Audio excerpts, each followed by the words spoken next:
Lepo pozdravljeni.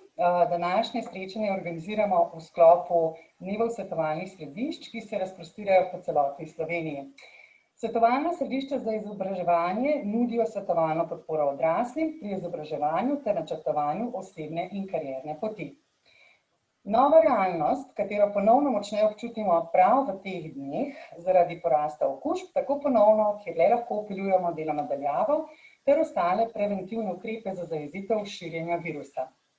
Ne glede na situacijo, ki se dnevno spreminja, pa je že v lanskem letu po raziskavi PwC skupine kar 79% direktorjev skrbelo, da bo pomanjkanje veščin in kompetenc preprečilo rast njihovih organizacij.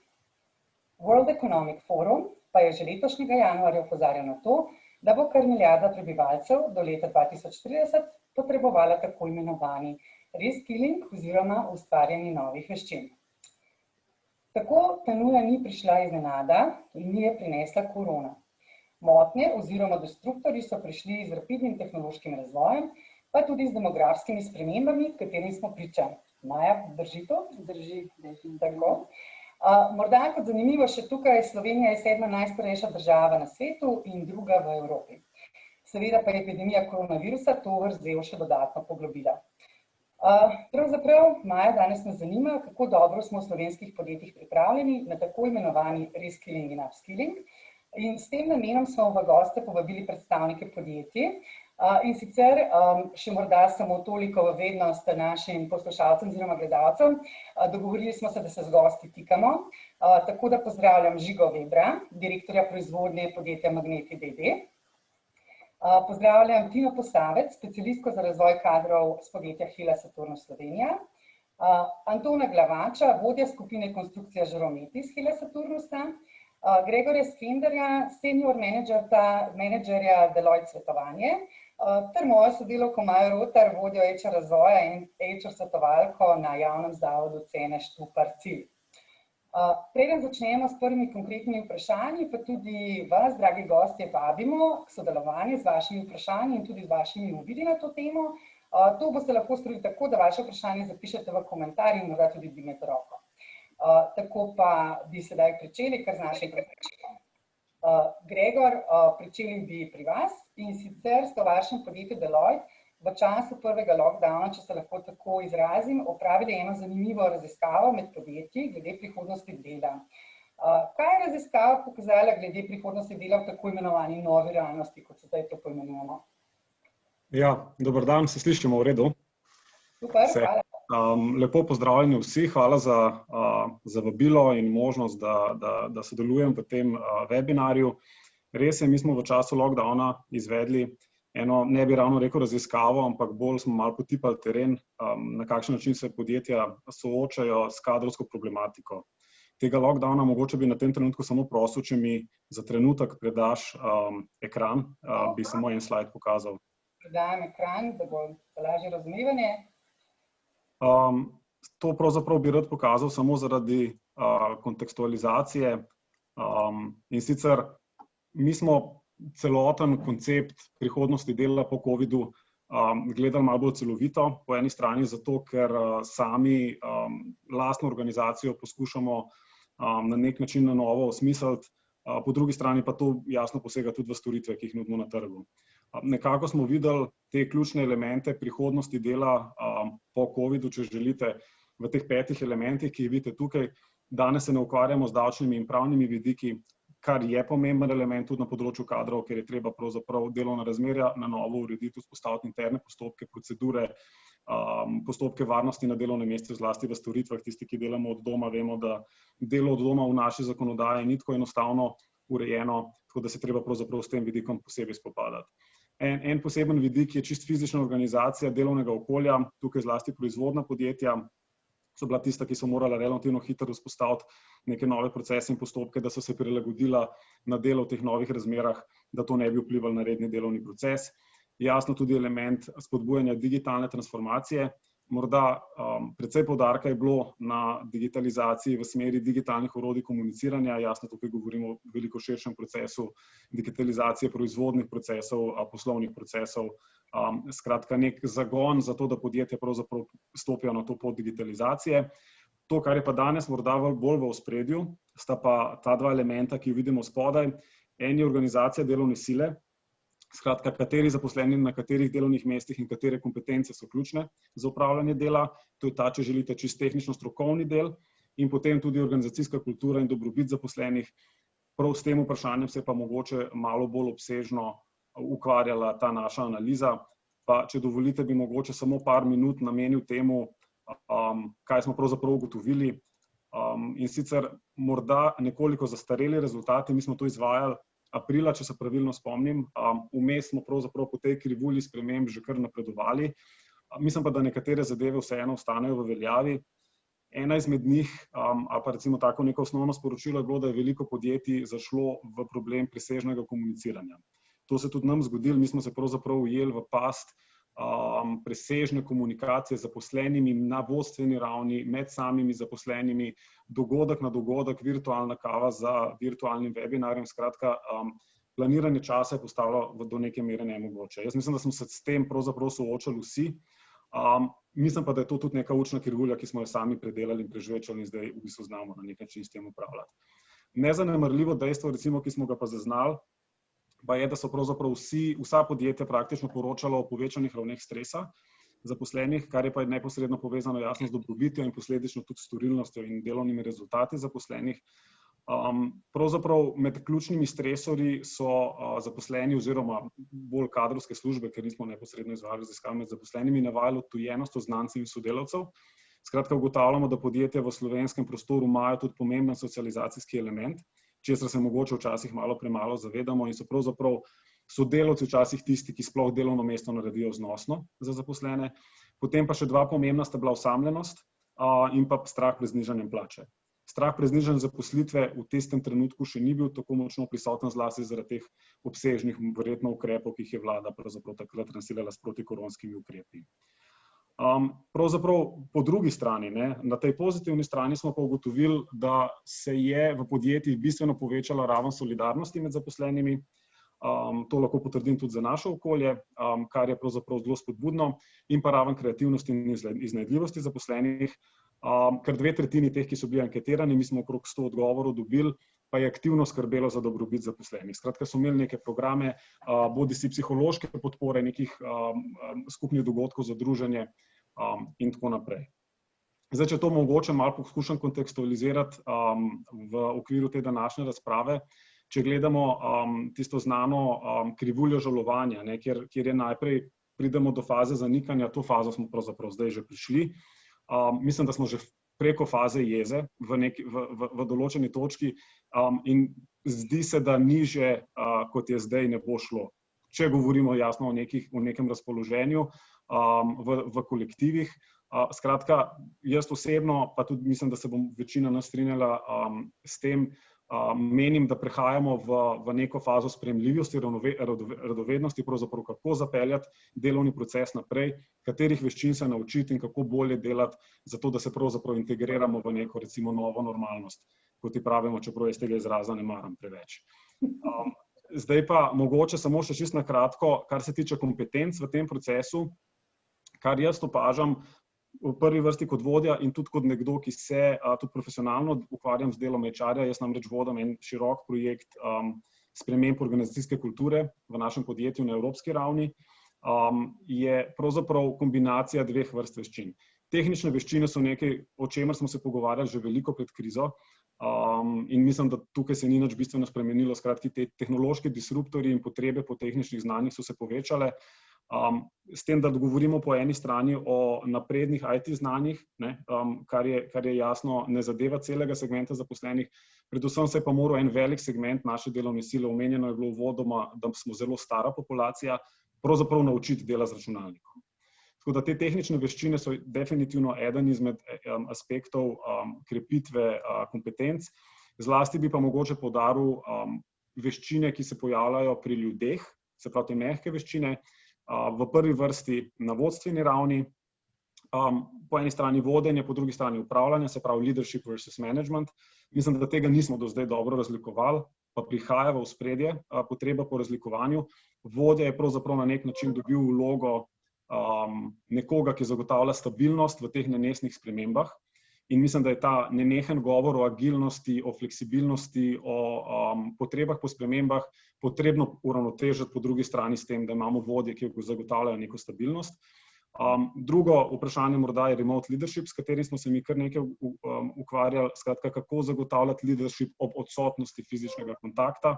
Jasno, dva načina, en je nadzor, ki ga je potrebno prilagoditi, drugi pa opolnomočenje in ravno opolnomočenje pa ta tretji vidik, skratka, mi veliko investiramo in mislim, da vsa pravzaprav podjetja so ugotovila, da je treba več poudarka dati na zaupanje in odgovornost zaposlenih. To je pravzaprav tudi v številnih podjetjih, ki se trenutno ukvarjajo s prenovo organizacijske kulture, to opolnomočenje in odgovornost sta dva pomembna vidika, ki pa sama po sebi tudi terjata določen set kompetenc.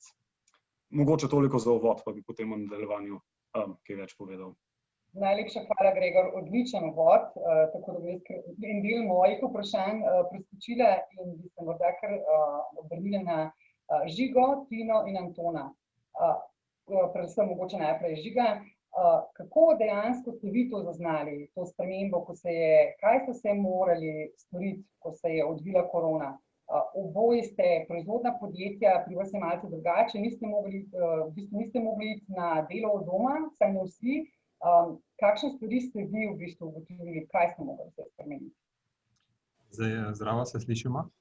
Super. Ja, zdaj, če govorim samo direktno iz proizvodnega vidika, jasno smo mogli biti, v našem podjetju smo bili, bi rekel, zelo kar dobri, kar zagreti, vsi so bili na delu in vsi smo delali. Ni bilo kakšnih bolnišk ali pa tako kakšnega manjka, da bi se ljudje ustrašili pa bi doma ostajali.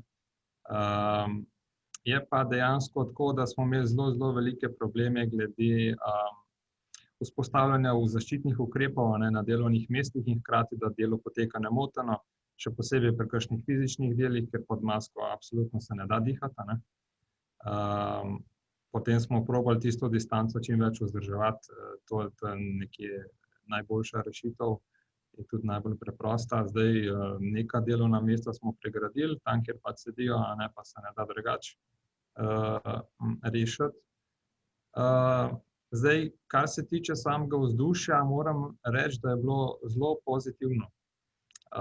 Sami delavci so pokazali zelo veliko pripadnost, bi jaz temu rekel v tem času. Res pa, da je pol v maju že začel takole se spraševati, a bomo zaprli, pa gremo vsi domov, pa se ne bomo okužili, a kako bomo zdaj. No, potem so pa začeli razmišljati, čakajte, če bomo zaprli, bomo pa brez služb ostali. Tako da pa smo nekako kljub vsemu preživeli to, mogli smo dati sicer pol na čakanje, pa tako naprej, ker je kljub vsemu pol promet upadel za nekje 30 do 35% v tem času, avtomobilska industrija, zdaj gradbena industrija je bila v razcvetu. Bi jaz rekel, smo delali na polno, še nismo dohajali. Tako da je bil pa velik izziv, da definitivno. Morda samo še pod vprašanje, Žiga, čemu pripisujete to pripadnost? Ste že toliko prej vlagali v kader, zavestno delali na pripadnosti? Ker ste rekel, malo presenetilo to. Ja, dobro vprašanje. Pred korono si ne bi upal trditi, da imamo tako pripadne delavce. Zdaj, jaz mislim, da kljub vsemu nas je ta kriza malo nekako skupaj stisnila, pa smo pol združili moči, da smo prišli čez to. Da je to čisto psihološki efekt. Da znamo skupaj stopiti in v bistvu te stvari speljati potem do konca. Hvala lepa. Tina in Anton, kako je bilo pa pri vas? Se je kaj zelo drastično spremenilo? Ja, jaz pač mogoče damo najprej izkušnjo iz naše proizvodne, ker le velik del zaposlenih je pač proizvodnih delavcev. Mi smo imeli v bistvu, če se navežem na to, kar je Žiga povedal, že od januarja dejansko ustanovljen krizni tim, pripravljali smo plan zaščitnih ukrepov in dejansko do marca smo imeli velik del ukrepov že uveden. Tako da, kar se tiče zdravstvene krize, bi jaz rekla, da smo bili v našem podjetju zelo dobro pripravljeni. Potem, ko pa je dejansko prišel lockdown, se pravi marc, druga polovica marca, smo se pa pri nas dejansko v največji meri, če se zdaj navezujem na proizvodnjo, ukvarjali samo s tem, kako bomo dejansko zagotovili čim bolj nemoteno poslovanje, da bomo še vedno lahko izpolnili obljube kupcem. Pač to je bilo v tistem trenutku, pač poleg zdravstvenih varnostnih ukrepov, kot smo rekli, smo jih uvedli, za nas ključno. No. Tako da v bistvu zadnja 2 tedna marca, jaz bi rekla, tudi v vlogi odgovorne za interno komunikacijo smo se soočali s paniko, mogoče drugače kot je Žiga rekel, pri nas je bil velik odpor, strah, panika, to je bilo res pač čutiti. No. Veliko težavo smo imeli recimo tudi, ko so ukinili avtobusni prevoz, ker mi velik del delavcev, za njih ponujemo organiziran avtobusni prevoz in dejansko niso mogli priti na delo, tako da smo se poleg vsega soočali še s temi težavami. Situacija se je mogoče malo umirila, kar se proizvodnje tiče, sicer v negativnem smislu, ampak kar dejansko, ko se je avtomobilska industrija ustavila, smo se mi tudi, pač smo le del v verigi in potem za par tednov je dejansko proizvodnja skoraj stala, tako da takrat smo imeli tudi večino ljudi na čakanju. Tako da v proizvodnji je bilo kar drastična sprememba. Jaz bi rekla, da pri nas potem nekje druga polovica maja se je začel spet počasi vzpostavljati in normalizirati. Če se pa navežem na razvoj oziroma na vse podporne službe, je pa delo sicer na začetku bilo tudi v manjšem obsegu, potem, ko se je pa normaliziralo, se je pa dejansko pri nas vse čez noč tako rekoč preselilo na delo v daljavo, ljudje so začeli delati od doma, kar pri nas prej ni bila navada, niti niso imeli vpeljanega koncepta dela na daljavo, in pa seveda vse se je preselilo v virtualno okolje. Tako da jaz mislim, da smo rabili kakšen mesec, da smo se normalizirali, navadili, da smo tudi IT infrastrukturo vzpostavili, ker pač iskreno glede tega področja nismo bili pripravljeni. Tudi hele koncerni in vse gre dejansko preko headquarterja, je tudi obremenitev bila temu primerna, tako da dejansko na začetku smo se sami sabo ukvarjali, kako bomo lahko normalno delali. Jaz bi dodal, mogoče se bi navezal na to, na naročnike. Dejansko, ja, v začetku krize smo prekinili vse stike z naročniki, pač čisto normalna zadeva. Sigurno so se tudi oni čez noč preselili na virtualno okolje in smo po zelo dobrih izkušnjah spet vzpostavili stike nazaj.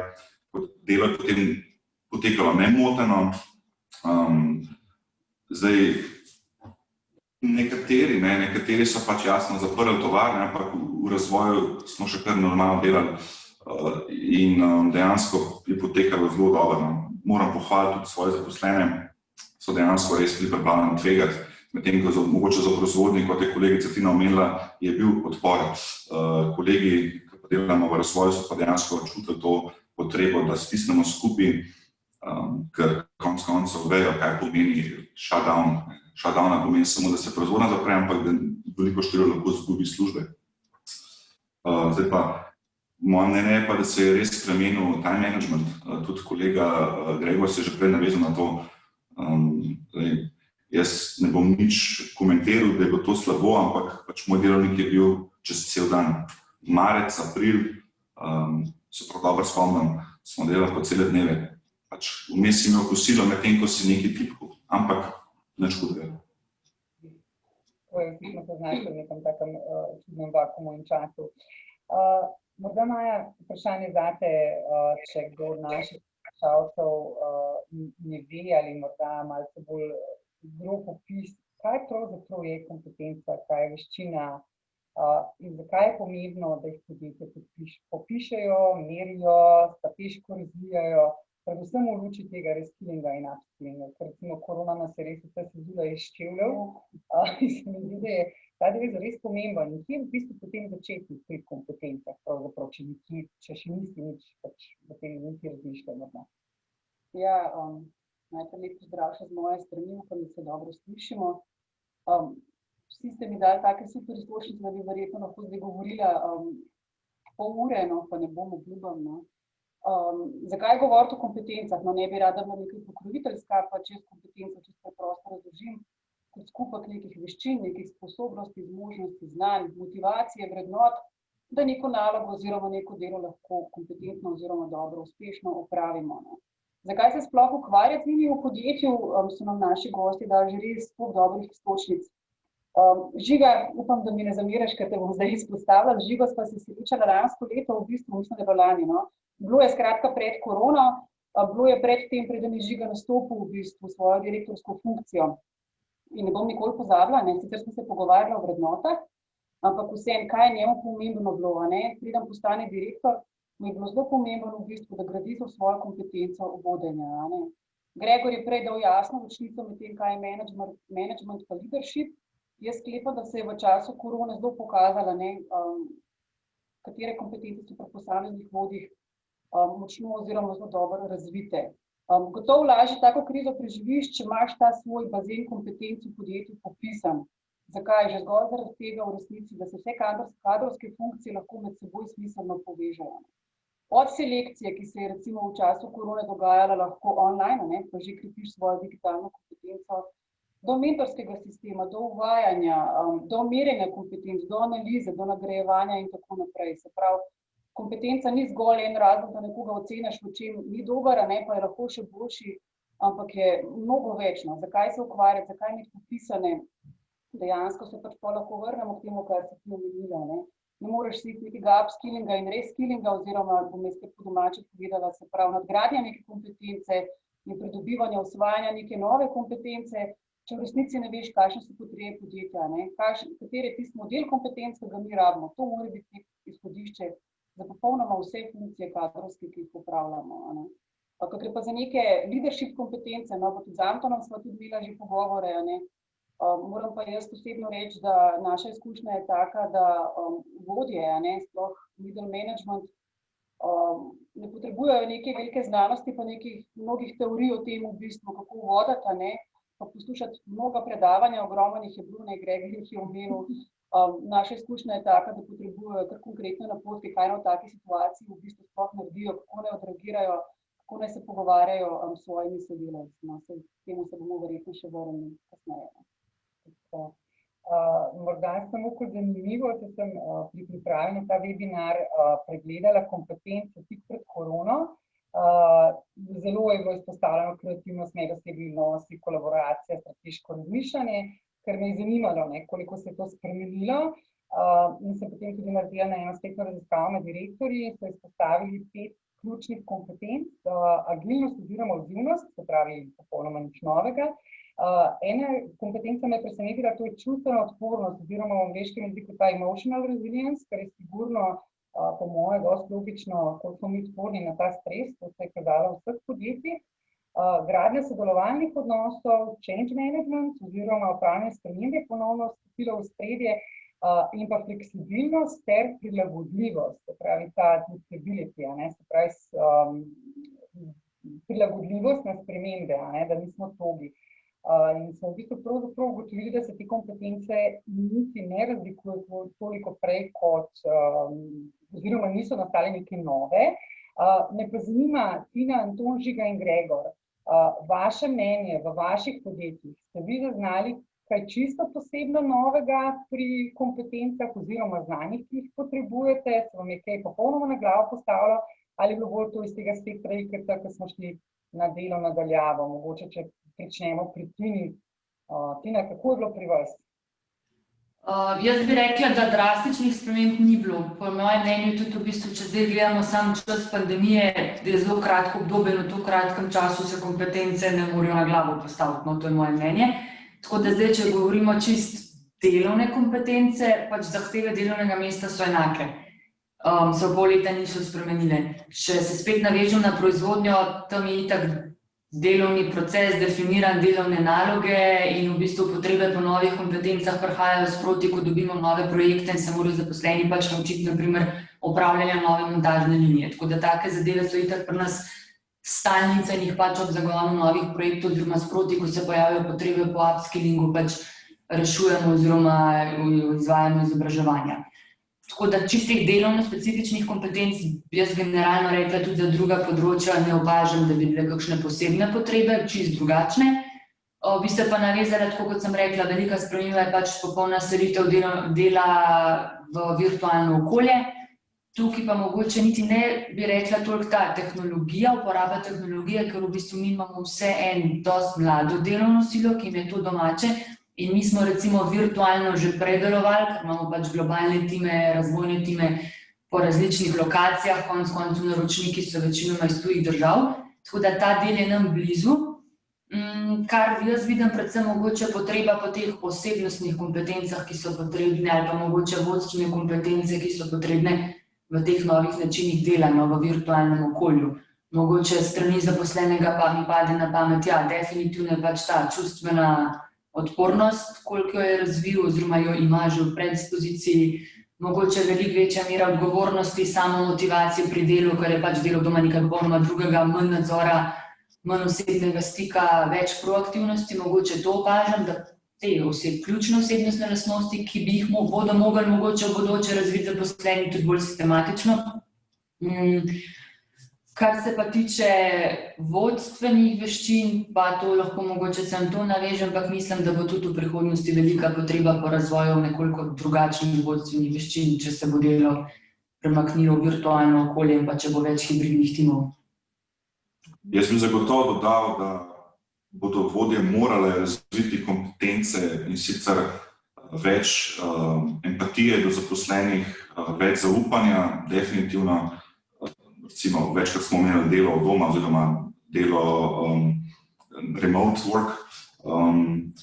Drugačen način komunikacije, če se slišimo preko videa, je že boljš, če pa to samo zgolj telefonski klic, pa v bistvu naša telesna govorica ne govori, slišimo zgolj tone, note, kakorkoli. Omenil bi tudi to, samodisciplino pri zaposlenih. Zdaj, ne vem, mogoče nekateri razumejo, da doma lahko delajo enako kot v podjetju, ampak moje mnenje pa je še vse, da tisti, ki imajo dovolj samodiscipline, zagotovo lahko premagajo to oviro. Tisti, ki jim pa tega manjka, bodo pa potrebovali več empatije od vodij, več razumevanja, več stikov v smislu, da jih lahko usmerjamo, ali pa se enostavno prisilijo in to naredijo.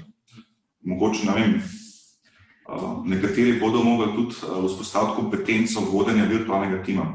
Zdaj, v našem podjetju, mogoče že kolegica omenila, je internacionalno podjetje, mi smo že v preteklosti in tudi sedaj delujemo tako, da je del tima lahko tudi na drugi lokaciji, govorimo, ne vem, del tima na Kitajskem, Japonskem, del tima v Mehiki, Nemčiji, mi smo tega bili vajeni delati. Zagotovo je pa čisto drugače, če delamo na eni lokaciji, ampak bomo videli, če se bo še vzgled potrebovalo.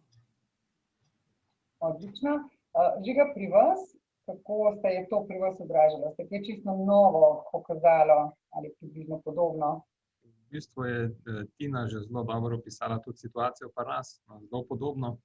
Mogoče bi izpostavil sem spoznanje, da v bistvu smo ugotovili, da se da od doma delati. Če ne drugače, vsaj recimo 3 dni v tednu, pa 2 dni pridejo v službo. In razmišljamo, da bi tudi na ta način nadaljevali tudi naprej, ne glede na situacijo. Že sem, kar se potem tiče iz ekološkega vidika, pa predvsem stroškov prevoza, pa tako naprej. Je pa res, da jaz osebno še zmeraj propagiram osebni stik. Še zmeraj je drugače poteka pogovor, lažje ga vodiš, tudi lažje mogoče usmerjaš vsak v svojo smer, potem se lažje noter vtika v kakšne razprave, medtem ko je pa po drugi strani pozitivna plat na videokonferenci, lahko tudi kakšnega daš na mute, če ne želiš poslušati, kaj drugače. Na kakšnem sestanku možeš samo sedeti, ne pa poslušati. Gregor, pa pri vas, ne samo v smislu tega, kar ste raziskovali, ampak čisto zdaj sprašujem za vas v timu, se je karkoli pojavilo, da je bilo čisto nekaj novega, kar ste morali usvojiti? Mogoče najprej treba poudariti, da je za razliko od kolegov delo v svetovalnem sektorju malo drugačno. Mi smo že tradicionalno, jasno, mi nimamo proizvodne, skratka ta fiksacija recimo delovnega procesa je bistveno manjša. Mi že tradicionalno pravzaprav delamo praviloma pri strankah oziroma na terenu, tudi v mednarodnem okolju, tako da delo od doma kot tako ni bilo pravzaprav nek pretiran izziv. Večji izziv, ki smo ga imeli, je bil pravzaprav to, kar je Žiga omenil, skratka to kombinacijo dela od doma in ohranjanja stikov. Zdaj recimo, ko se je karantena, ko karantene ni več, oziroma upam, da je ne bodo ponovno uvedli, glede na to, da je prihodnost še malo nejasna, se poskušamo držati tega načela, da je tudi pri organizaciji delovnega procesa gledamo ravnotežje med delom od doma pa fizično prisotnostjo. Gallup je že pred časom, pravzaprav že pred samo korona krizo, v eni raziskavi ugotovil, da če ljudje delajo 3 do 4 dni na teden od doma, če imajo to možnost, pravzaprav to povečuje njihovo storilnost. To ugotavljamo tudi mi. Mislim, da je Anton prej omenil, da so delali zelo veliko v času krize in mislim, da se je pravzaprav pokazalo, da delovna sila ima motivacijo in lahko naredi več. In je tudi bolj učinkovita. In ta učinkovitost se pravzaprav z učno krivuljo samo še povečuje. Kar smo opazili, ali pa mogoče bolj jaz osebno, no, se mi zdi, da je osebna izkušnja tukaj vendarle kar pomembna, je potreba po malo drugačni organizaciji dela. Vse te besede vezane na fleksibilnost in agilnost in tako naprej so pogosto vezane tudi na nek urejen kaos, ki nam tukaj ni preveč služil. Zato smo pravzaprav mi zelo hitro začeli uvajati neke zelo, recimo konkreten ukrep, ki smo ga uvedli in se je zelo dobro obnesel, so bili kratki 15-minutni jutranji klici z mojo ekipo. Zato, da smo vedeli, kje so naše ladje, če se izrazim malo metaforično, in zato, da so ljudje vedeli, kje v delovnem procesu so posamezniki. Vem, da to ni nič inovativnega, ampak načrtno smo se držali teh 15 minut, ne tistih enournih jutranjih razprav. Potem še eno področje, ki bi ga definitivno omenil, je opolnomočenje posameznikov v smislu samoiniciativnosti. Pri nas je zelo pomembno, da se del business developmenta, skratka tudi razvoja posla, vodi na nižjih nivojih, zlasti zato, ker se pravzaprav višje, ko greš po hierarhični lestvici, več ukvarjamo z internimi problemi. Zato smo veliko poudarka dali na to, da imajo ljudje možnost biti inovativni, proaktivni na trgu, pravzaprav, da sami razvijajo nove produkte, nove offeringe, se pojavljajo na dogodkih, kot je ta in tako naprej. In to mislim, da se je kar pomembno obrestovalo. In ne nazadnje tudi nadgradnja tehničnih kadrov. Mi imamo kar nekaj podatkovnih analitikov, programerjev v ekipi in tako naprej. Skratka, ta tehnični tim je potrebno nadgraditi tudi z mehkimi vsebinami, zato ker, kot je Tina omenila, pravzaprav mislim, da ta multidisciplinarnost več ali manj postaja obvezen sestavni del zlasti te, recimo, vodstvene ekipe. Mogoče to kratko.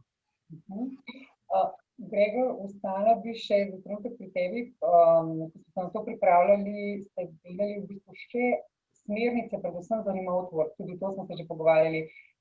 Anton je to omenil, da je potrebno v bistvu nadgraditi kompetence vodij za delo na daljavo oziroma za vodenje remote timov.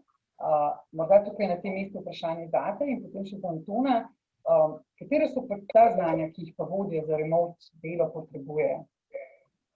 Jaz sem jih zadnjič vedel kot zanimivost, sva govorila in sicer ga je najbolj skrbilo to, ker ima polovico ljudi doma, polovico ljudi ima v pisarni. Prav, in jaz prav ne vem, a ta druga polovica ljudi dela. Prav vse projekti grejo naprej, pa vidim, da delajo, ampak ker je pač tak tip, da mora pač živeti, pa vsaj reče malo pozdraviti, kako tudi v bistvu kot vodja, to zaupanje v ekipo, kje se lotiti, katere znanja nagraditi vodja, predvsem stališča zaupanja. Jaz bi kar zelo enostavno poskušal odgovoriti. Mislim, da sta dva kompleksna vprašanja, ampak mogoče v malo poenostavljeni obliki. Dva dela, ki ste se izkazala kot koristna.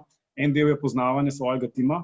Mi imamo recimo interno razvito orodje Business Chemistry, ki je pravzaprav profiliranje osebnostnih profilov zaposlenih na podlagi interakcije. Skratka, ne gre za psihološki profil kot večina testov, ki jih poznamo na trgu, ki temeljijo na neki introspekciji posameznikovih karakteristik, ampak na interakciji. In pravzaprav to orodje, če zelo poenostavljeno povem, spet deli posameznike v 4 kategorije. Tiste, ki so bolj organizirani, tiste, ki vodijo, tiste, ki imajo radi stike in tisti, ki so bolj inovativni. In pravzaprav je to eno izmed ključnih orodij, ki je pomagalo pravzaprav razumevati, kako se posamezniki odzivajo na te razmere. Če dam samo en primer, integratorji, to je ta tip ljudi, ki pravzaprav povezujejo time, radi delajo v interakciji z drugimi in ki jim recimo odnosi veliko pomenijo.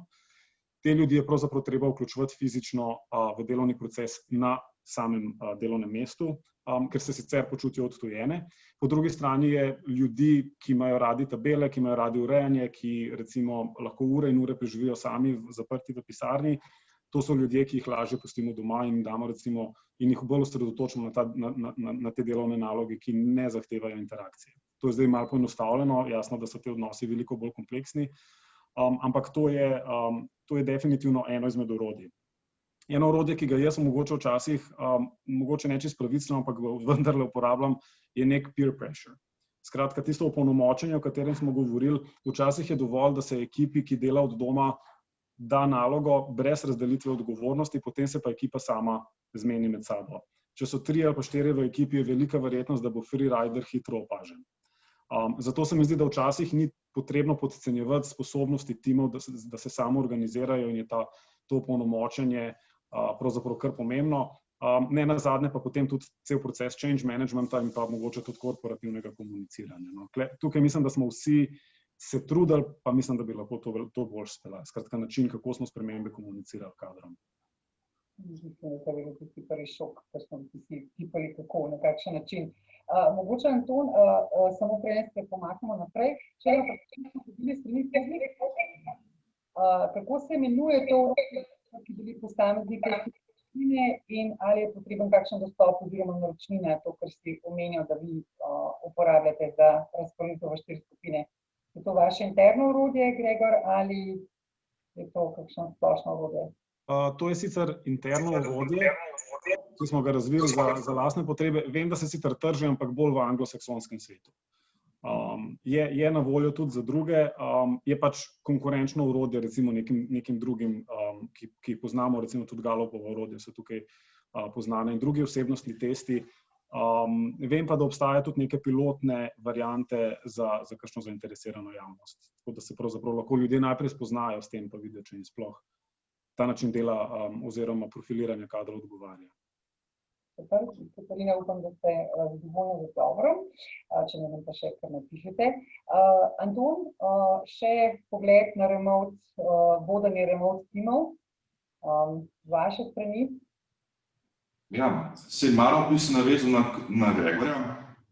Praktično bom še malo bolj po domače povedal, kaj konkretno sem jaz uporabljal, ali pa tudi mislim, da vse vodje uporabljajo, je to, da zagotovo ta jutranja rutina pomaga. Na koncu ugotoviš, kje zaposleni sploh so. Recimo nekateri vstanejo, že toliko prej popijejo kavo ali pa jo pijo med tem časom. Praktično prej smo jo pili v službi, zdaj jo pijemo z računalnikom. Na to se pogovorimo, razstavljamo naloge. Tukaj mogoče se navedem na to povratno informacijo. V tem primeru vodja sigurno deli povratne informacije svojim zaposlenim. Definitivno, kaj še potrebujemo? Komunikacijo moramo spraviti res na visok nivo. Dejansko en sestanek na dan, mogoče za 15 minut, zdaj jaz imam ekipo 20 ljudi, je malo težko 15 minut, tako se z vsemi upraviti. Mogoče si razdelimo na jutranjo, pa mogoče popoldansko ekipo, recimo tudi poročanje, neke vrste poročanja, se pravi, da zaposleni poročajo o napredku nalog oziroma kaj smo naredili.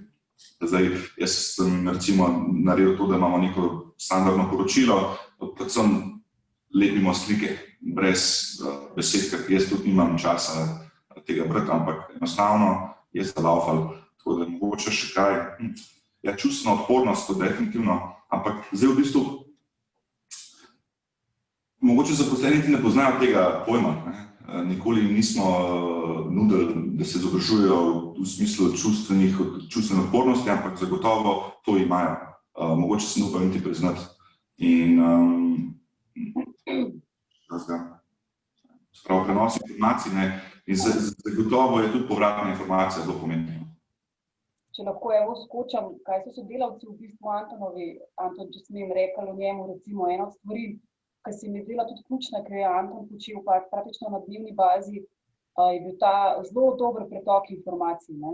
To je recimo ena od stvari, ki jo včasih pozabimo oziroma sklepamo, da bodo posamezniki kar vedeli, kaj in kako morajo početi. Skratka, vem, da so ga zelo pohvalili takrat, da je ta pretok informacij reden,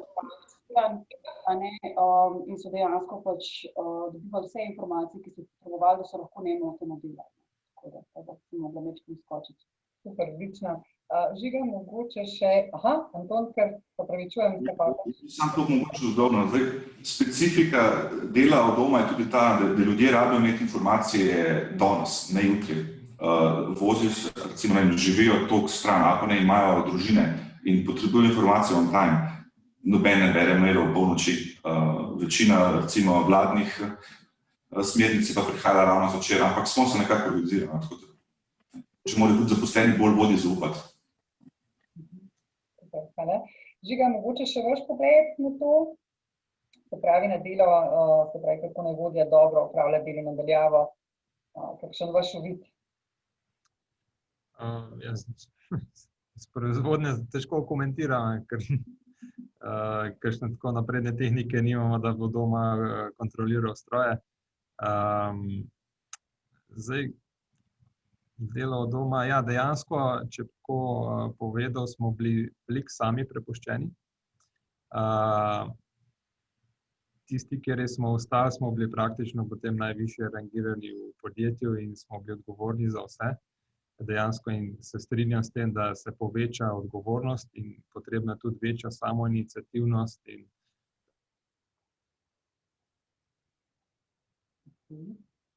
se bolj angažirati pa narediti. Ker na koncu si pač tista zadnja linija. Zdaj, kakšna druga zadeva bi težko komentirano, nisem nekaj tako izkušen potem. Hvala lepa. Zdaj smo v bistvu kar nekaj govorili o vodji. Vsi sami ste vodje. Kaj pa obratno? Če mogoče se tukaj dotaknemo od tega, kaj bi si vi želeli oziroma pričakujete od svojih zaposlenih? Mogoče že ga pri vas sicer ni povezano z delom nadaljavo, ampak tako v teh kriznih časih, kaj morajo vaši zaposleni imeti? Ja, definitivno, ampak to je bilo tudi že pred korono pomembno, je pripravljenost na spremembe in hitro prilagajanje. Tukaj zmeraj vedno bo večji poudarek, ne glede na korono, gor ali dol. Je pa to zelo težko. Težko je pripraviti ljudi v spremembe, ker to zahteva veliko truda, časa, energije, pa že vsi smo tako zelo zaposleni, pa se trudimo in potem na koncu še nekaj spremembe. In ta motivacija, kako motivirati zaposlene, od njih bi pričakoval čim več komunikacije, da mi povejo čim več, kaj jih moti, kje jim lahko pomagamo, v bistvu dejansko jaz tako razmišljam. Povejte mi, kje vam lahko olajšam kaj, pa če se da, bomo to tudi naredili. Drugače od zaposlenih, od mojih, ne vem, v glavnem tonom. Hvala. Gregor, Tina, Anton, kako pa pri vas, kaj bi si želeli od svojih podrejenih sodelavcev, pravzaprav kot vodje? Če lahko malo, jaz upam, ne vem, če kakšen sodelavec danes posluša, ampak bom kar iskreno povedal, pravzaprav včasih se mi zdi, da pogrešam malo empatije. Pri nas je pravzaprav ta odnos do kadra in talenta postavljen že tako na visok nivo, se mi zdi, da zdaj v zadnjih časih še bolj poudarjamo pomen ohranjanja kadrov, namreč v svetovalnem svetu je kar pogost pretok ljudi od enega svetovalnega podjetja k drugemu, s tem, da jasno cela investicija, ki si jo vložil v mladega nadobudnega posameznika, gre s tem posameznikom ven iz podjetja. In pravzaprav to, kar jaz poskušam komunicirati, ne vem, koliko uspešno sicer, je to, da pravzaprav morajo tudi podrejeni, če jim tako rečemo, sicer v našem sistemu matričnem je to vse zelo vprašljivo, razumeti položaj in vlogo vodij in jih pravzaprav ne videti kot nek airbag, kot neko zračno blazino, od katere se lahko pravzaprav vse težave odbijajo in jih nič ne doseže, ampak se morajo tudi oni kakšno prasko v tem procesu kdaj dobiti. In pravzaprav mislim, da je to zelo povezano s tem, kar je Anton rekel, se pravi ta change management in pravzaprav pripravljenost na neke spremembe, ker vodje, sicer se strinjam, morajo definitivno držati neko vlogo stabilnosti v družbi, hkrati pa mislim, da tudi zaposleni lahko prevzamejo del te odgovornosti za spremembe. Anton, Tina? še vajen pogled na temo Jaz zaposlenih? dodal še, zdaj zame, jaz vidim samo 3 stvari, ki so pač ključne. Za moje pojme mora zaposleni biti fleksibilen. V teh časih hitro menjamo programsko opremo, nenehne spremembe najti področju in iz tega vidika fleksibilnost, pa tudi iz drugega vidika, da mogoče, ne vem, za moje pojme lahko tudi človek dela 2 uri zdaj, pa potem čez nekaj časa in da je pač fleksibilen razkirati del svojega prostega časa. Pač ga zamenja. Iz popoldneva ga zamenja za dopoldan in tako naprej. Definitivno samostojnost, kdo se tega ne želi. In sama motivacija pri svojih nalogah. Mogoče še drugače, ne. Skrbi me malo to, kako bodo zaposleni si iskali pomoč, namreč v mojem oddelku si med sabo pomagamo. Sigurno je, da nikoli noben ne zna vsega, zato pa mogoče si sprašujemo malo in drugega in upam, da bodo pripravljeni tudi poklicati prijatelja, ki so ga prej vprašali v pisarni, pa ga zdaj pač poklicali prek telefona in ga vprašali za nasvet ali pomoč. To se mi zdi, da so ključne stvari. Fleksibilnost, samostojnost pa motivacija. Delovalnost, ne, v bistvu tam, tako je motivacija. Tina, še kakšna ideja? Jaz mislim, da so kolegi večinoma povedali, mogoče jaz čez kadrovskega vidika tudi gledam, oziroma če se navežem na svoje naše izkušnje v koroni, mogoče bi si želeli malo več empatije strani zaposlenih pa zaupanja v vodstvo, da pač vedo, kaj delajo in zakaj so stvari take, kot morajo biti, ker pač so vedeli, kaj delajo. To čist generalno, če gledamo za naše podjetje, pač neodvisno od situacije, pa mogoče pogrešamo malo več odgovornosti, pa predvsem kakšne proaktivnosti, samoiniciativnosti zaposlenih, da dajo kakšne predloge, da sami podajo ideje, kaj bi lahko uvedeli, ne da mogoče samo čakajo, kaj bo vodja rekel, da morajo narediti, pa ko mine 8 ur ostanejo, pa grejo, ne glede na to, so naredili vse, ne, no, to mogoče generalno. Odlično, hvala. Tina, jaz kar ostala pri vas. Prej čisto v uvodu sem jaz povedala eno trditev oziroma, da World Economic Forum navaja, da pač do leta 2030 bo potrebno 1 milijardo zemljanov, se pravi, kompetence. Kako je v vašem podjetju, se s tem strinjate? Ali je ta v bistvu reskilling, nenehajen oziroma upskilling del vašega DNK v podjetju? Kako skrbite za to, da se te vaše prave kompetence razvijajo? Kako jih merite? Je to vgrajeno v celoten proces tega? Ja, zdaj mi generalno veliko delamo z ljudmi, imamo pač vpeljana vsa kadrovska orodja, da ocenimo kompetence, da na podlagi tega določamo razvojne ukrepe, ocenimo potenciale in pač vsa orodja, ki se tičejo generalno razvoja kadrov. Drugače pa ja, mogoče, da je DNK podjetja, se mi zdi malo premočen izraz, definitivno pa veliko pozornosti namenjamo izobraževanju in usposabljanju. Letošnje leto je pač posebno definitivno, generalno imamo pa veliko izobraževalnih ur, ponujamo veliko usposabljanj, ki so sicer zdaj opaženi, pa tudi na podlagi tega, kar smo govorili, zelo tehnično usmerjena, ker pač moramo slediti tehnološkemu razvoju, v bodoče mogoče tudi več teh kompetenc oziroma razvoj mehkih veščin. Je pa definitivno, pač mi smo v avtomobilski industriji, kjer so hitre spremembe, prilagajati se moramo, biti moramo odzivni in seveda razvoj kadrov je ključno, če želimo ne samo preživeti, ampak pač biti konkurenčni na trgu.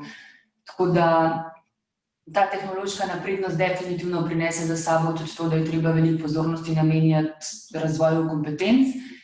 Tudi ne samo mi ne sledimo trendom, ampak jih v bistvu postavljamo, tako da to je ključno, tako kot sem rekla, in upskilling, reskilling. Prilagajamo se novostim trendom, ki prihajajo, znanje moramo pridobiti, kako to delamo, poleg pač uporabe teh orodij, ki sem jih že prej omenila, pa seveda pač tudi veliko izmenjave dobrih praks z globalnimi timi, to je en zelo pomemben del, kako naši zaposleni nadgrajujejo znanja. Zelo velik del je intern prenos znanja, tudi poiščemo ljudi ali znotraj Hele Saturnus v Ljubljani ali znotraj Globala, ki imajo znanje, ki so key user in potem v bistvu nas podpirajo pri tem, da mi razvijamo svoje kompetence. Velik del je pa tudi to, kar sem rekla, da v bistvu postavljamo trende, da moramo slediti novostim, da moramo vedeti, kaj bo prihodnost prinesla. Je pa to, da recimo se povezujemo s podjetji, obiskujemo dneve odprtih vrat, sejme, konference in podobne stvari, ki obstajajo, da dobimo uvid v to, kaj lahko pričakujemo, in to pač definitivno naši fantje posebej v predrazvoju uporabljajo pri svojem delu. Hvala lepa, Anton. Vi ste v drugem oddelku kot Tina. Kako je pri vas na konstrukciji, kako spremljate kompetence oziroma da skrbite za nenehen razvoj, kakšna taka ideja iz prakse, uporabno? Mislim, definitivno, kot je že kolegica omenila, imamo orodja, sicer imamo enako orodje v Sloveniji, kot ga imajo kolegi vodje v recimo Nemčiji. Spremljamo kompetence zaposlenih in dejansko na podlagi ugotovljenega potem tudi svoje zaposlene recimo dodatno šolamo. Zdaj letos, priznam, je bilo tega zelo malo. Vse, kar smo delali tako, da smo dejansko širili interna znanja in smo prosili recimo razne kolege, ki so eksperti na svojem področju, da to znanje delijo v obliki webinarja, v obliki prezentacij, v obliki individualnega svetovanja. V tem smislu nekaj malega smo imeli tudi eksternih šolanj, recimo konkretno na nivoju, razvoja veščin, niti ne, ampak recimo Cene Štupar iz nas izvedel to karierna sidra in orodje motivator, to smo nekako uspeli spraviti skupaj. Zdaj v generalno pa imamo tudi razgovore, letne razgovore, še kaj takega Tina mogoče. Ja, to, kar smo omenili, skill and competence je pač v bistvu globalno orodje, ki ga vsi vodje imajo na razpolago, mogoče pri nas, ker smo pač delujemo v globalnem koncernu, posebnost toliko, da dejansko ni samo pri nas ocenjevanje kompetence je vezano na zaposlenega na delovno mesto, pač da imamo ta pregled za naprej, plan usposabljen, kaj nam manjka. Hkrati imamo pa tudi malo bolj standardizirano, ker dejansko nam služi tudi pregled, da vidimo, kje smo globalno močni tudi za razporeditev projektov. Tako da v bistvu pri nas ima to ocenjevanje kompetenc nekako dvojni namen, kje imamo lahko kompetenčne centre. Torej ja, eno od skill and competence, letne razgovore smo omenjali, letni razgovori so definitivno pripomoček, kjer tudi lahko dorečemo priložnosti za izboljšave in v bistvu vodji v tem kadrovski službi posledično služi kot vodilo, s čim se mora ukvarjati v naslednjih mesecih, kakšno usposabljanje, kakšne razvojne ukrepe potrebujejo zaposleni. Hvala lepa. Žiga, pri vas, to je mogoče malce drugače, ker nimate ravno tega velikega korporativnega ozadja, ampak kako pa pri vas to poteka, da skrbite za razvoj kompetenc? Ja, pri nas je glavno orodje, bi rekel, dejansko tudi kar letni razgovor, kjer spremljamo zaposlene. Je pa tako, da letne razgovore ponavadi opravijo kar vodje sami, oziroma jaz s svojimi vodji in potem vodje naprej s kakšnimi predelavci. Tako da zdaj potem imamo razno usposabljanje za vodje, vsako leto imamo kakšno usposabljanje. Tudi iz Cene Štupar smo mi ravno tako imeli letos,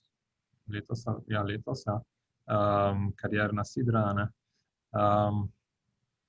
Definitivno pa mogoče nimamo tako razvito, kot imajo v Hili, sledenje oziroma kar že postavljanje standardov oziroma kompetenc, kakšne bomo potrebovali v prihodnosti. Jaz bi rekel, da zaenkrat še kar bolj sledimo trendom. Drugače pa ja. Tega, da je potrebno temu slediti. Gregor, mogoče še k vam. Vi ste, sva rekla, v bistvu niste proizvodno podjetje, je malce drugače. Kako pa vi spremljate v bistvu kompetence pa njihovo nadgrajevanje? Imate tudi kakšno posebno orodje razvita? Ja, pri nas, mi sicer imamo kompetenčni model po pozicijah, mi imamo kar kompleksen storefront, kot mu rečemo, skratka ta neka polica z naborom storitev, ki jih nudimo. In zdaj, te storitve so toliko raznolike, ker segajo vse od organizacijske transformacije, HR storitev, tehnologije, potem veliko delamo z velikimi mednarodnimi vendorji, kot so Salesforce in SAP in podobno. Skratka, tukaj res govorimo o enem globalnem podjetju. Zato se mi zdi, da te kompetenčni modeli v tem klasičnem korporativnem smislu pri nas niti ne pridejo toliko v poštev, ker delamo v tako dinamičnem okolju, da moramo kompetence pretežno prilagajati temu, kaj je pred nami na trgu. Zato imamo pravzaprav eno orodje, je to, da se zaposleni sami odločajo, katere kompetence si želijo in s katerimi kompetencami vidijo pravzaprav svoj karierni razvoj znotraj. Nabor usposabljanj in znanj je predstavljen, ampak ni vklesan v kamen. Tako recimo konkretno mi trenutno razvijamo naše storitve na področju trajnostnega razvoja in na tem področju recimo kolegica sama predlagala, da se želi nadgraditi na področju GRI standardov, torej za spremljanje trajnosti v podjetjih, ker je to lahko del našega potencialnega offeringa in jasno, take stvari se potem lahko tudi podprejo. Smo pa kar nekaj sprememb izvedli, ker so kolegi govorili tudi o tem, kako so kadrovske sisteme prilagodili, mogoče ni neposredno povezane s kompetencami, definitivno pa neposredno vpliva na razvoj kadrov znotraj organizacije. Kot zanimivost mogoče, mi smo trenutno z lanskim letom uvedli številčno ocenjevanje, skratka ni več ocene od 1 do 5, ki smo imeli včasih. In pravzaprav sploh ni več ocenjevanja v tem rednem smislu, ampak imamo ocenjevanje preloženo na posameznike. Jaz kot delavec moram zaprositi ljudi, s katerimi delam, da mi dajo povratno oceno. To mislim, da je pogost trend zdaj zlasti na zahodu, da se v bistvu odgovornost za ocenjevanje preloži na same delavce, kjer se potem znotraj nekega ogromnega scatterplota jasno izriše Gauss in se potem lahko v bistvu v relativnem smislu sodelavce primerja med sabo, ne pa v absolutnem. Nadalje ukinili smo letne razgovore, ker pravzaprav je letni razgovor se izjalovil oziroma nekako je prišlo do situacije, v katerem smo to naredili na koncu leta, zato ker je bilo treba. Zdaj imamo obvezne kvartalne razgovore, ki niso razgovori o delovni uspešnosti, ampak ne bi bili razgovori, ki temeljijo na neki grow metodi, skratka postavljanje osebnih ciljev, možnosti, ki jih imajo zaposleni, kje se trenutno nahajajo in kako to dosegati. Skratka, razgovor ni namenjen ocenjevanju. Imamo pa tudi pravzaprav take neformalne, neobvezne check-ine, ki jim rečemo znotraj posamezne naloge, ki je posameznik opravlja. To so recimo 3 do 5 minutni pogovori o tem, kaj je bilo v redu, kaj ni bilo v redu, kako naprej. Potem pa mogoče še zadnja stvar, ki se mi zdi tudi pomembna, je globalna podjetja. Jasno imamo možnost delitve globalnih informacij in kompetenc. Trenutno pripravljamo program izmenjave osebja, ki bo po eni strani organiziran na način secondmenta, skratka napotitve v neko državo s pridobitvijo neke konkretne kompetence, delom v nekem konkretnem timu. Drug vidik je pa pravzaprav bolj ekonomsko, recimo racionaliziranje pa izmenjava osebja zato, da se kadri uravnotežijo, skratka, če imamo nekje presežne kadre, gredo lahko delati čez mejo na druge projekte, s tem pa jasno dobijo neke kompetence in hkrati mogoče tudi malo spodbujamo mobilnost pa izmenjavo praks. To so te zdaj ključne recimo spremembe, ki jih trenutno zaznavamo v podjetju. Odlično. Hvala. Maja, vprašanje tebi, Gregor nama jih v bistvu kar položil lepo. S katero metodo v bistvu pa najlažje ocenimo kompetence in zakaj je ključno, da ne spuščamo vseh ravnin tudi srednjega menedžmenta? Ja, jaz gotovo ne bi ostala samo na vodstvenem nivoju ali pa middle managementu, pač razvoj potrebujejo vsi zaposleni, ne glede na to, v katerem podjetju se nahajajo, po kakšni organizaciji se je Gregor dokaj nekaj izhodišč v bistvu. Če ti veš v resnici, kaj hočeš, če veš, kaj boš meril, če temu rečem tako, ali pa analiziral, kar nam je ljubše, jaz se mogoče te besede ocena rada izognem, pa ne zato, ker bi rada jo zapakirala v neki lepšega, ampak načeloma ni temu namenjeno, spominja nas na šolo. Če veš, kaj bi rad v resnici, potem se lahko podjetje poigrava z marsičem. Jaz sem sicer pristaš mnogih orodij, tudi mi jih veliko ponujamo, vendar ne brez nekega osebnega stika. Kar pač opažamo v podjetjih je, da kupijo recimo eno storitev, kupijo pač storitev z nekim orodjem, gospa je prej spraševala, recimo, s čim to analiziramo, pa velikokrat tam stvari obstanejo, pa se ne premaknejo naprej in potem ostane ta neka praznina, spet smo nekaj šli, nekaj se gremo, iz tega se pa pač nič ne zgodi. Se pravi, razvoj je res maraton, se vidim, da smo že kot pokvarjena kaseta, to je tek na dolge proge. Meni se zdi, Grega, da je tudi neke super iztočnice. Ena od stvari je rekel, da se sodelavci med seboj v bistvu ocenjujejo. Sklepam, Grego, da rabite imeti pač neke kriterije, oziroma če hočem, da me nekdo oceni, mora vedeti, kaj bo ocenjeval. Podobna je metoda 360 stopinj merjenja v bistvu kompetenc. Mi imamo eno orodje, ki mu rečemo pomenljivo pogled 360. Se pravi, pogledaš vase, pogledaš v neke svoje vedenje. Mi kompetence v resnici razvijamo na vedenje. Ljudje smo odnosna bitja, jaz v glavo nikomur ne vidim, kar si lahko njemu predstavljam samo na nivoju vedenja v resnici. Se pravi, v bistvu sebe analiziram skozi neka vedenja in potem to počnejo tudi moji sodelavci. Če se gremo 360 stopinj, se to pač počne na ravni nadrejeni, sodelavec in podrejeni, se da pa s tem orodjem poigravati na drugačen način. Kar dobimo ven je rezultate, ki lahko tudi včasih zaboli, zato ker naslovi tudi poimenovano slepo pego, ki jo v kadrovskem žargonu pač uporabljamo. Se pravi, da se jaz lahko mogoče v nekih vedenjih mnogo bolje zaznavam, kot me zaznavajo drugi, ali pa obratno, mogoče pa nisem dovolj samozavestna, pa ugotovim v bistvu, da znam nekaj mnogo bolj početi, kot sem jaz mislila. To je eno od orodij, s katerim se lahko igravate, ne nujno tudi na plačljiv način, če veste, kaj v resnici želite. Glavni problem, ki ga mi ugotavljamo pač v podjetjih, je ta, da v resnici ne vejo, kaj so tiste kompetence, katera znanja potrebujejo, kaj so tiste veščine, kaj v resnici od svojih zaposlenih podjetij pričakuje. Če veš, potem se lahko igraš in meriš na en način z mnogimi orodji. Ena od stvari, ki jo tudi uporabljamo, je motivator, pa sta ga Anton in Žiga pač omenila. V vrednotah se premalo pogovarjamo, se nam zdi v bistvu v podjetjih. To je tisto, kar je naše gonilo, kar nas premakne, kar nas žene naprej. Pa od raznih v bistvu SDI orodij, se pravi profiliraš. Grega je prej dobro rekel, vi imate neko interno orodje, všeč mi ta business chemistry v bistvu, ki mi v timu mora biti, da lahko dobro funkcioniramo. Mi smo se zadnjič pohecali v timu in tudi pač, če se profiliraš, pol daš posamezniku lahko neko navodilo za uporabo, če tako po domače rečemo. S tem ti dam vedeti, kako želim, da se z mano obnašaš, pri tem pa tudi jaz vem, kaj te paše, pa kaj ti ne paše. Ljudje smo odnosna bitja, to vedno bomo v resnici, pa če bomo virtualno, digitalno ali pa osebno, odnosi so tisti, ki nas tvorijo, pa tvorijo pač neko ekipo. Odlično. Vprašanje za Tino in Žigo, oziroma Tino, Antona in Žigo. V čem prepoznate dodano vrednost rabe tovrstnih orodij? Bi brez orodij obtičali nekje, zakaj so to nujno potrebna, sploh za razvoj, se pravi, kompetenc? Zato, kot sem prej rekla, pač razvoj kompetenc je ključen, še posebej, mislim, v vsakem podjetju, ne glede na branžo, pozicijo na trgu, v našem pa kot trendsetterji sploh. Meni se zdi zelo fajn in pač nujno, da imaš pregled nad tem, kakšne kompetence imajo tvoji zaposleni, ker je v bistvu tebi to vodilo, tako kot mislim, da je bilo že prej omenjeno, in pri selekciji, da veš, koga sploh iščeš, in potem pri razvoju, da veš, katere razvojne ukrepe rabiš, kako plan usposabljanja v bistvu lahko na podlagi tega pripraviš. Da vidiš, kaj rabiš na področju razvoja kadrov, hkrati vidiš, kdo izstopa, torej potenciali, določanje potencialov in pa seveda tudi pri nagrajevanju so kompetence ključne.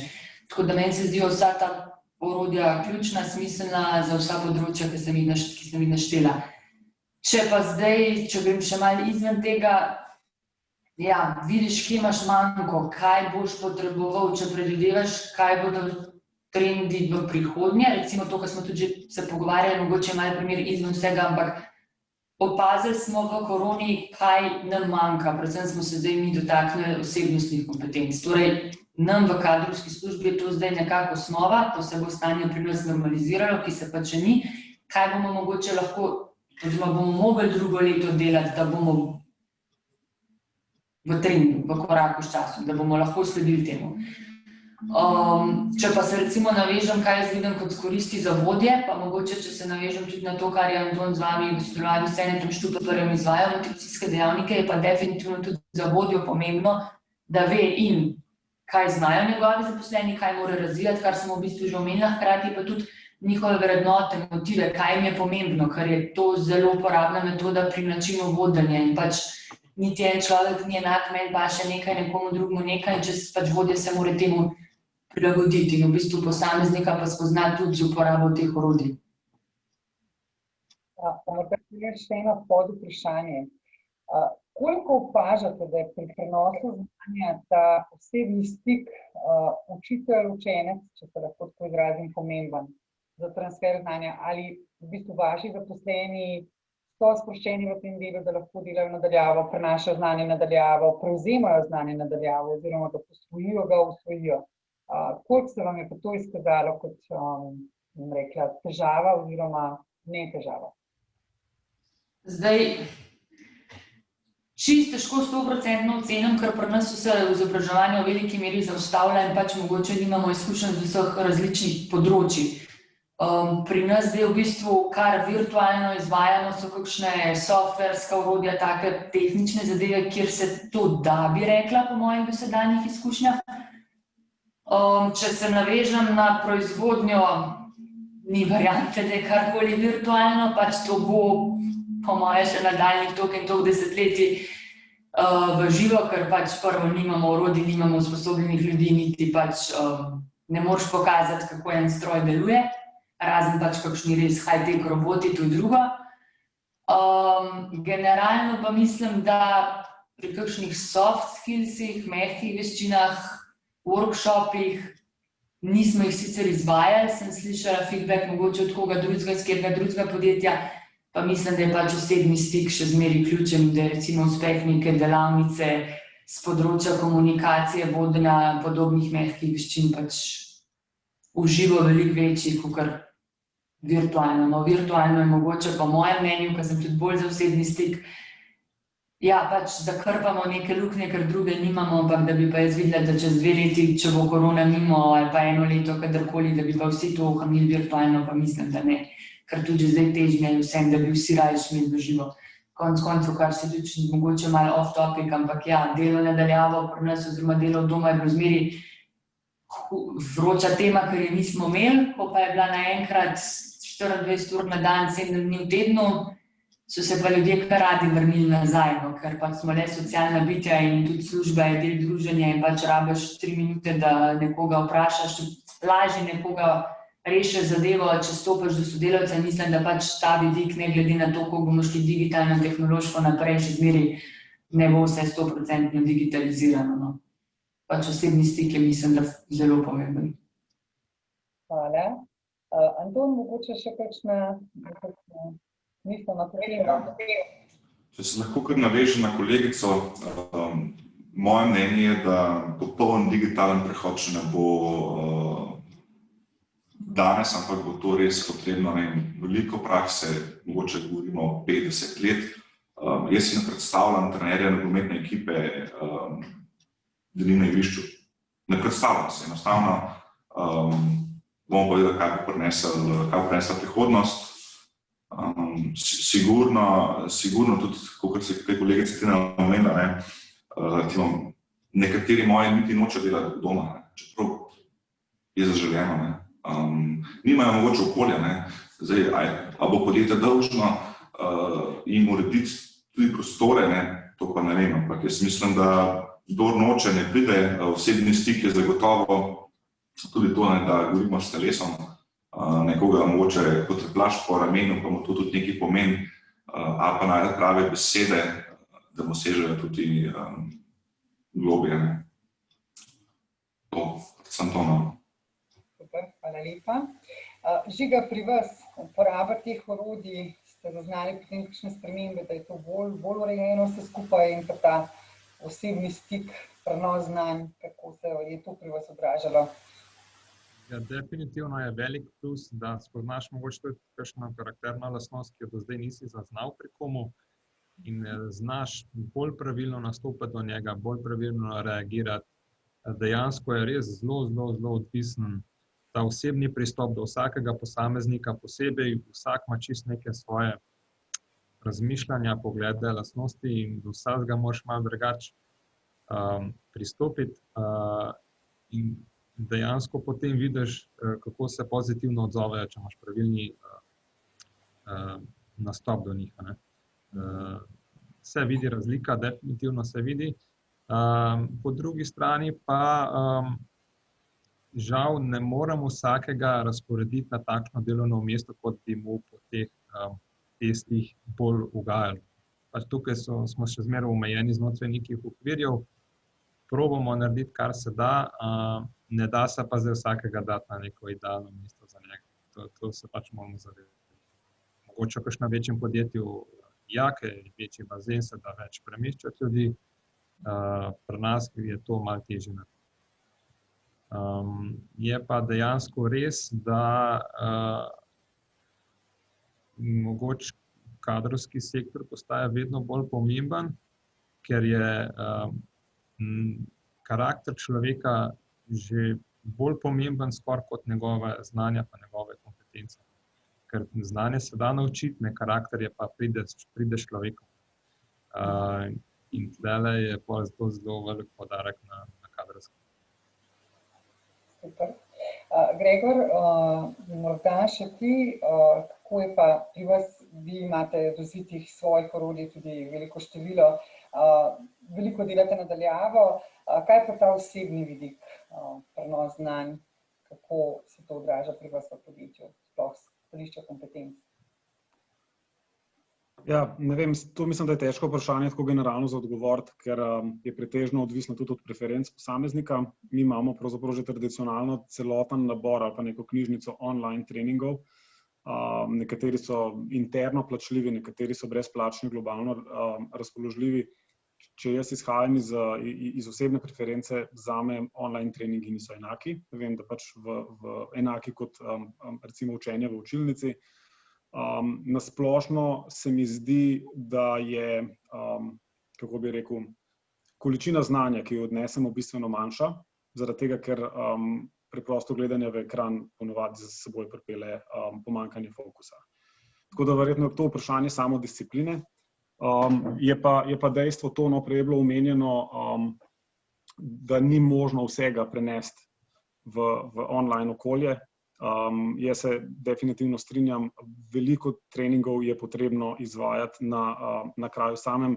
Če samo omenim nekaj od njih, recimo tisti, ki so se meni zdeli osebno najbolj učinkoviti in koristni, so bili recimo veščine javnega nastopanja. Jaz si težko predstavljam, da veščine javnega nastopanja treniramo preko webinarja, tako da verjetno treba zelo smiselno izbrati kanale za komuniciranje določenih vsebin. Super, hvala lepa. Morda Maja še za zaključek, bližamo se zaključku našega webinarja, napotki za naprej za podjetja, v smislu reskillinga, upskillinga, kje pričeti, če narediva en tak krajši povzetek, kaj je ključno pri kompetencah, kako to peljati, zakaj kompetenčni model? Ja, super vprašanje, so veliki izhodišč. So daljši v bistvu, se mi zdi, naši gostje. Prej sem že omenila, v bistvu, če želiš početi naprej, moraš vedeti, kaj v resnici želiš, zdaj lahko to zapakiramo v kompetenčni model. Gregor je govoril o nekem drugem sistemu, ki njihovem podjetju pač ustreza, v resnici pa pač je važno, da vemo, kaj hočemo, pa kam pač gremo. Če gledamo na razvoj kadrov kot nekaj, kar je pač dolgoročnega in se ne ustavlja, potem smo že na dobri poti, smo že na začetku, vsaj imamo dobro izhodišče, da vlagamo v svoje kadre. Mi smo recimo v podjetjih Hela pa Magnetih uporabljali to naše orodje Motivator, smo mogoče majčkeno šli iz te logike merjenja kompetenc, ampak smo se bolj ukvarjali s tem, kaj pač posameznika motivira. Kar mi opažamo je, da je pač potreben najprej dober pretok informacije. Zakaj stopamo sploh z nekim orodjem v podjetje, kaj bomo od tega imeli, kaj bo posameznik imel od tega, kaj bo njegov vodja imel od tega in kaj se bo s temi rezultati počelo. Če to dobro skomuniciraš, si tudi na dobri poti, če ne pa načeloma, ker mi poskrbimo. Mi vse te pogovore v podjetjih začnemo tako, da najprej skoraj tako se predstavljamo, vprašamo, če oseba ve, zakaj smo se tam v bistvu znašli. Pa pogosto se zgodi, da nam reče, da nimajo pojma ali pa govorijo čez neke druge informacije. V teh pogovorih izvemo pa marsikaj v bistvu. Posamezniki sprašujemo o tem, kje sami čutijo pri sebi, da imajo prostor za razvoj, kaj bi si želeli razvijati. Gotovo pa podjetje kot tako ima neke potrebe, ki so zaznane, če jih dobro skomunicira, če so nekje zabeležene, zapisane in tako naprej, potem se lahko igramo in gremo pa se upskilling in reskilling, ampak po nekih korakih. Prej je nekdo rekel, pa ne vem, Gregor Silutija, je bil Anton ali Žiga, o teh spremembah, kako se v bistvu tudi mi včasih teže prilagajamo. Jaz se tudi strinjam s tem, da stik mora biti oseben, čeprav smo se tudi majčkeno prilagodili. Marsikaj smo počeli virtualno, se da, jaz pa upam, da to ne bo nadomestilo nekega osebnega stika. Če se pogovarjamo o nekih mehkih veščinah, je gotovo lažje v bistvu jih nadgrajevati pač na nek tak bolj oseben način. Zdaj online, če počnemo, je to lažje, če je 1 na 1, se pa strinjam z Gregorjem, takoj, ko je to v bistvu nek webinar, kjer se ti lahko skrivaš, kot se danes mogoče kdo od naših gostov skriva za ekranom, pa jih ne vidimo. Priznam, da tudi sama, pa sem sama predavateljica, utegnem zgubiti fokus, pa majčkeno znam zaplavati, pa še kakšen mail zraven pogledam. In tudi raje predavam v živo, kot pa online. Gotovo smo pa pač vsi soočeni v tej novi realnosti, beseda, ki Gregor rekel, da ne mara, s tem, da pač moramo graditi neke kompetence. Ni pa to, meni se zdi, da reskilling, upskilling nikakor nista vezana na korono, in na to, kar se nam je zdaj zgodilo. Mi smo zapakirali zdaj v bistvu neke kompetence, za katere jaz pač subjektivno govorim, bi jih mogli imeti že prej, smo zdaj zapakirali pač v neko novo realnost. To, kar si ti prej naštela, so v bistvu kompetence, ki so morda majčkeno drugače zapakirane. Prej je nekdo omenil empatijo. Meni se zdi mogoče to, vem, da zvenim klišejsko, ampak ena ključnih kompetenc, ki vsak od nas mora imeti, pa danes mi je bilo zelo všeč, da ste vi kot vodje v bistvu pokazali svojo ranljivost, pa ste rekli, kaj pričakujete vi od vaših sodelavcev, to empatijo. Meni se zdi, da je na njej treba graditi, ker mislim, da je graditi dobrih odnosov, dobrih timov, pa če je to proizvodnja ali pa če je to visokotehnološko podjetje. Absolutno, se strinjam. Morda je korona samo pospešila to digitalizacijo, o kateri smo vsi pred korono blazno govorili, da moramo pač vpeljati več dela na daljavo in tako naprej, da smo to lahko v bistvu preizkusili v praksi in ugotovili ponekod, da to nam sploh ne ustreza, ponekod, da je to super, tako da. Še, dragi gostje, Gregor, Tina, Anton, Žiga, zaključne misli z vaše strani, napotki za ostale kolege za novo realnost. Ugotovili smo, da kompetence niti niso tako drugačne, morda predvsem, da je potrebno začeti tudi v manjših ali srednjih podjetjih, predvsem najprej morda s popisom in pa v bistvu pogumno z razvojem. Vaše zaključne misli, Gregor, če morda začnemo pri tebi. Mogoče, če se navežem nazaj na tisto, s čemer sem začel, skratka to delitvijo na tehnične pa mehke kompetence, ker je nekako bila iztočnica. Tehnične kompetence so jasno nujnost in o tem pravzaprav težko na nekem univerzalni ravni razpravljamo, ker so zelo industrijsko specifične. Mogoče na tem mestu samo poudarek, da se tudi pri nas, zlasti raziskovalci znotraj Deloitta v Ameriki dosti ukvarjajo s tako imenovanim problemom technology fallacy, se pravi, mislim, da je to izzivi tehnologije, ki ne bi služili ljudem, ne pa tehnologiji sami. Zato pravzaprav vidimo tudi v številnih podjetjih, da se pri osvajanju kompetenc in potem uvajanju nekih novih modelov in rešitev kar borijo, zaradi tega, ker imajo na drugi strani posameznike, ki so, kot je bilo omenjeno, mislim, da se ti Maja omenila, v bistvu socialna bitja, relacijska bitja, zato se mi zdi, da je pa to ta drugi element, ki ga je treba eksplicitno spodbujati in mogoče razširiti naše dojemanje kompetenc onkraj strokovnih znanj. Veliko besed je bilo omenjenih, empatija, razumevanje, vodstvene veščine in med njimi določene značilnosti vodij, ki pravzaprav zelo dišijo po vrednotah. Zato se mi zdi, da je ta del razvoja kompetenc zelo povezan z spremembo miselnosti, spremembo organizacijske kulture. Vem, da to morda za številna podjetja v Sloveniji zveni še nekoliko ezoterično, ampak če ostajam na tej ezoterični ravni, že budistična filozofija nekako pravi, da to, kar razmišljaš, to tudi postaneš. Zato je pravzaprav ni zaman se že pogovarjati o tem. Vem, da se včasih mogoče malo težko predstavljati, kako izgrajevati empatijo v timu, zato ker za to nimamo jasno nekega tehničnega orodja, je pa pogovor o tem in v bistvu sistematično naslavljanje vprašanj kulture in vrednot po mojem v teh časih kar pomembno. predvsem zato, ker se ljudje prilagajajo. Govorili smo, da se ljudje težko prilagajajo. Nevroznanost pravi, da plastičnost možganov omogoča prilagajanje na spremembe, ni pa nujno, da so te spremembe vedno pozitivne. Skratka, ljudje se lahko na spremembe prilagodijo tudi na način, ki si ga v podjetjih ne želimo. Zato bi jaz mogoče ob tem zaključna misel bi bila, da se pravzaprav aktivno naslavlja ta problem mehkih veščin in vrednot. Super, hvala lepa. Tina, Anton? Ja. Jaz bi kot povzetek samo to, da se mi zdi, ne glede na to zdaj, ali je nova realnost ali kakorkoli to imenujemo, pač je naša. Realnost in svet se pač hitro spreminja, ne glede na korono ali pa karkoli se zgodi, pač tehnologija gre naprej, zahteve so drugačne in pač temu se bomo mogli vedno prilagajati. Zato se mi zdi, da je pač delo z ljudmi bilo in verjetno bo še bolj pomembno. Kar mogoče bi še dodala, pa se nismo dotaknili, ker je druga tema, pa kar mi opažamo, recimo v našem podjetju tudi smo opazili zelo pomembno, da vemo, kam mi želimo iti. Če se navežem na Gregorja v smeri tudi organizacijske kulture, da lahko tudi na tem področju zelo veliko naredimo in del kulture so seveda zaposleni.